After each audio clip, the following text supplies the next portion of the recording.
So I guess it was convenient for you to turn your back on the woman who held your spine. Woman, you were brought forth from my side, created to support me like the gravity-stricken moon does the brisk breath of nightfall.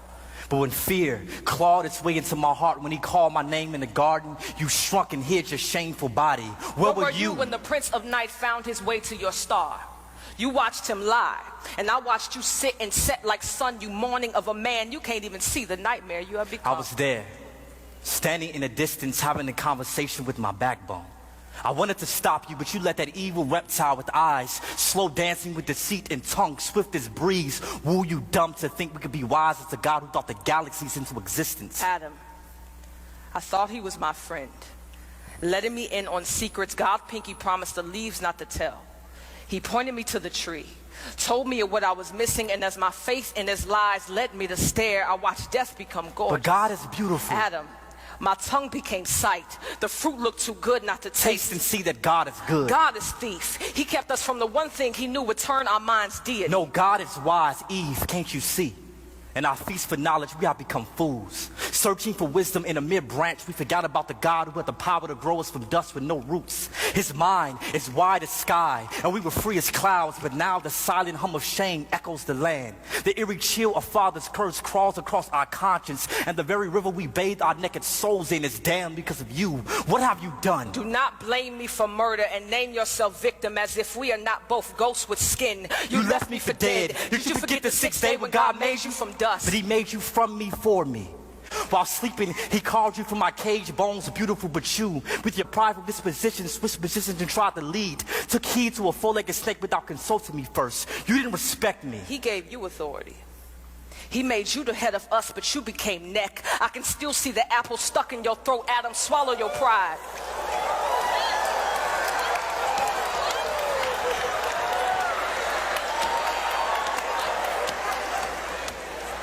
You were supposed to lead me, yet I am to blame. Your wife, your Eve, the one who is now shamed once beauty the moment you saw her breathe. Maybe I should noose a ribbon around my neck, make a skirt of wrapping paper, stuff my natural naked chest with leaves. Maybe then these bones will be enough gift for you again, this flesh enough body for you to bathe in. The day you remove God from your soul, emptied your nest of his glories, the day you beg me to take his place, fill your voids, become this image of perfection to satisfy your insecurities. God forbid. Our sons grow up treating their sisters like cemeteries, stacking their bodies and bones in one closet to wear as one flesh every time they want to feel alive. Eve, please understand that you further prove my point.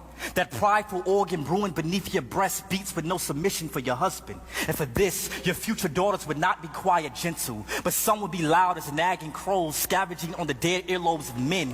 Their bodies, sculpted for God's glory, will become lures enticing our sons to sin, and they will. These women, your offspring, will hand their souls over to men who are not their God. They will kneel for value at the altar of man's approval, but that worship would not make them whole nor holy. Did you see what you've done? You made this about you by blaming me. We are both sin wrapped in flesh, both broken creations, stained glass windows with no shine, no sun, no light. We are both dark, imperfect, lost.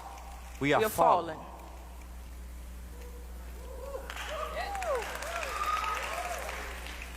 Wife, I'm sorry.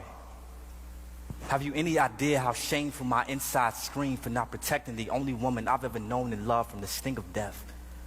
I feel like a lonely grave, wallowing in a walking coffin of a body, waiting for a voice louder than my fears to resurrect the scared corpse of a man I buried 6 feet under guilt.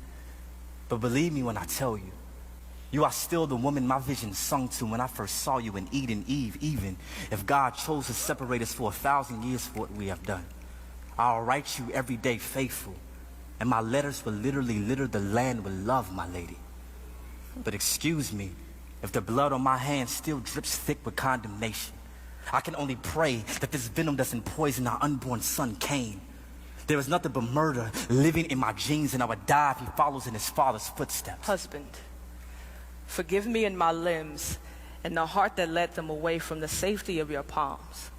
The parachute folded beneath the bloodstream I left in vain. I promise I will never try to fly without you again. Your word is wind, and I would be fooled to disrespect the tornado I was created to love. You mentioned our sons, but remember our God. Remember what he told devil as he cursed serpent. He spoke of my womb, and from it a seed will come.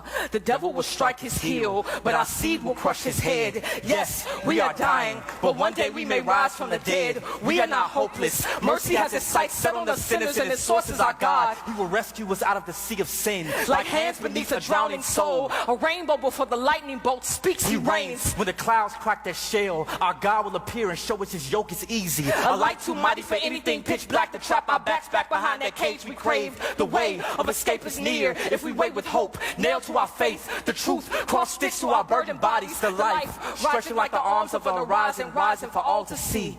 The sun still lives. Eve, forgive me. Adam, forgive me. God, We tried to be our own God. Please forgive us.